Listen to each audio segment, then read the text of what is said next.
La parole est toujours liée à la croix. L'apôtre Paul emploie cette phrase, car la parole de la croix est la puissance de Dieu. 1 Corinthiens 1,18. C'est la puissance de Dieu.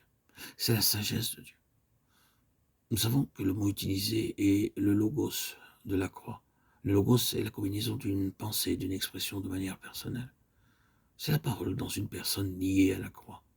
C'est la raison pour laquelle c'est écrit de cette façon, par le même Saint-Esprit, qui est l'esprit de connaissance et de compréhension dans le livre de l'Apocalypse. Et il était revêtu d'un vêtement teint de sang. Son nom est la parole de Dieu, Apocalypse 19, 13. Vous constatez les deux choses, le vêtement teint de sang et son nom, la parole de Dieu. Puis vous regardez dans la lettre aux Hébreux et vous vous souviendrez que dans le chapitre 9 au verset 19, vous avez ces mots. Moïse prit le sang des veaux et des boucs avec de l'eau, de la laine écarlate et de l'hysope, et il fit l'aspersion sur le livre lui-même et sur tout le peuple. Il y a la parole, le sang. C'est la croix qui donne à la parole la puissance agissante. La croix du Seigneur Jésus est une chose terriblement efficace. La croix du Seigneur Jésus, dans sa valeur spirituelle, brisera tout ce qui se dresse dans le chemin de Dieu et défrichera le terrain de l'ancienne création. Elle détruira la puissance de l'ennemi et ses œuvres. La croix est une chose terrible pour briser, détruire, abattre. La croix sur le côté de la résurrection ne connaît aucune limite pour donner de la puissance.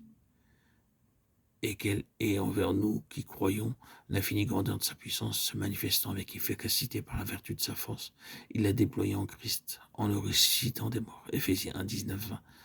La croix a ses deux côtés, celui qui brise et celui qui relève. Et c'est dans la puissance de la croix du Seigneur Jésus que la parole de Dieu trouve son efficacité. Il devient la parole de la croix, le vêtement teint de sang et le vêtement de celui qui est la parole de Dieu.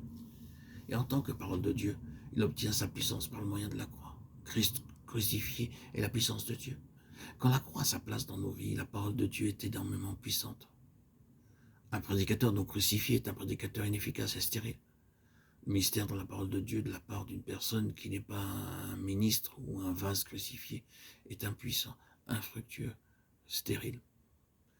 Trouvez un homme crucifié, donnant la parole de Dieu et vous saurez qu'elle sera efficace, fructueuse, puissante. Prenez Jérémie comme une grande illustration de l'Ancien Testament. Si jamais il y eut un homme crucifié en esprit, ce fut Jérémie. Il porte les marques de l'homme crucifié dès le début. Si vous désirez connaître ce qu'est un homme crucifié, lisez le premier chapitre de la prophétie de Jérémie et vous le verrez manifesté comme tel de suite. Lisez tout le livre de Jérémie et vous verrez un portrait grandeur nature d'un homme crucifié. Allez au chapitre 1 et au verset 4 à 6. La parole de l'Éternel me fut adressée en ces mots. Avant que je t'ai formé dans le ventre de ta mère, je te connaissais. Et avant que tu sois sorti de son sein, je t'avais consacré. Je t'avais établi prophète des nations. Tout homme naturel non crucifié saisirait cela et dirait « Oh, moi, je suis quelqu'un. Quel pouvoir m'est confié? Quelle œuvre j'obtiens? Celle de toute une vie. » Et je répondis à Seigneur éternel, « Voici, je ne sais point parler, car je suis un enfant. » Telle est la réaction d'un homme crucifié face à une grande perspective placée devant lui par le Seigneur. Voyez ce qu'un homme crucifié peut être lorsque le Seigneur l'a dans ses mains. Versets 9, 10. Voici, je mets mes paroles dans ta bouche. Regarde, je t'établis aujourd'hui sur les nations et sur le royaume pour que tu arraches et que tu abattes, pour que tu ruines et que tu détruises, pour que tu bâtisses et que tu plantes. Il y a là la croix dans la parole d'un homme crucifié. Mes paroles dans ta bouche, détruisant, ruinant, arrachant, abattant. C'est la puissance de la croix. Et le Seigneur fait cela à l'égard de nous-mêmes. La croix fait de grands ravages dans notre chair. Elle nous amène à une fin. Mais il y a un autre côté à la croix, et c'est celui de bâtir et de planter. C'est l'œuvre de la croix en résurrection. Ainsi, nous avons la parole dans la bouche d'un homme crucifié. Elle est en réalité la parole de la croix. Elle est Christ crucifié. La puissance de sa croix amenant en vue un homme céleste par l'incarnation de la parole de Dieu. La croix se débarrasse de cet autre homme qui paraît tellement important qu'il doit se résumer dans l'antichrist, le surhomme qui s'assiera dans le temple même de Dieu, disant qu'il est Dieu. Un personnage important de cette ancienne création maudite, tellement enflé d'orgueil qu'il s'arroge la place même de Dieu. La croix le chasse et amène en vue l'homme de Dieu, qui est plus grand que lui. Christ se trouve en face de l'antichrist et il n'y a aucune comparaison. La croix introduit cet homme en mettant l'autre dehors. La croix fait échouer tout ce qui est en nous, de cet autre homme, et ainsi fait de la place pour la révélation de l'homme céleste, à la fois personnellement et corporativement, et nous accorde un ministère qui est le résultat de l'œuvre de sa parole en nous. C'est un ministère qui est une œuvre, non pas un ministère fait de déclaration.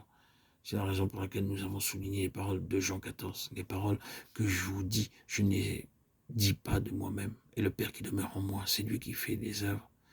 Le Père qui habitait en lui faisait ses œuvres, les paroles qu'il prononce. Il ne les prononce pas de lui-même, elles sortent des œuvres du Père. Ainsi, ce n'est pas une question de vérité, d'enseignement, de mots, d'idées, c'est un ministère, mis en évidence peut-être par des mots, mais par des mots que l'Esprit enseigne.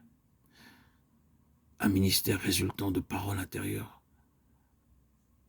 des œuvres de l'Esprit dans la personne. Frères et sœurs en Christ, bien-aimés, chers amis auditeurs, auditrices, que le Seigneur nous conduise davantage en cela. Amen, alléluia. Gloire à Dieu au plus haut des cieux, et paix sur la terre aux hommes qui l'aiment.